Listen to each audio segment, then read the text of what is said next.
নীতি প্রণয়নে অন্তর্ভুক্ত করতে জাতীয় সংসদে উচ্চ কক্ষ চালু করার প্রস্তাব বাংলাদেশ জাতীয়তাবাদী দল রেখেছে। রাজনৈতিক এবং রাষ্ট্র পরিচালনায় গুণগত পরিবর্তন আনতে না পারলে আমাদের আজকের এই কাঙ্ক্ষিত ফল মিলবে না। প্রিয় ভাই বোনেরা, 12.5 কোটি ভোটারের অধিকার কেড়ে নিয়েছিল স্বৈরাচার। গত 15-16 বছর ধরে জনগণের উপরে স্বৈরাচার শাসন চাপিয়ে দিয়েছিল।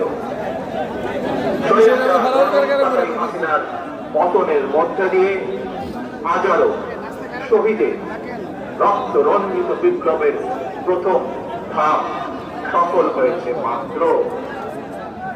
ছাত্র জনতা এই রক্ত ছড়া বিপ্লবের চূড়ান্ত লক্ষ্য একটি বৈষম্যহীন গণতান্ত্রিক বাংলাদেশ।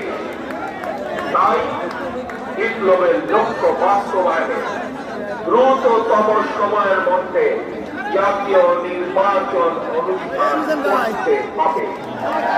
দ্রুততম সময়ের মধ্যে জনগণের ভোটে নির্বাচিত প্রতিনিধিদের কাছে ক্ষমতা হস্তান্তর করতে হবে।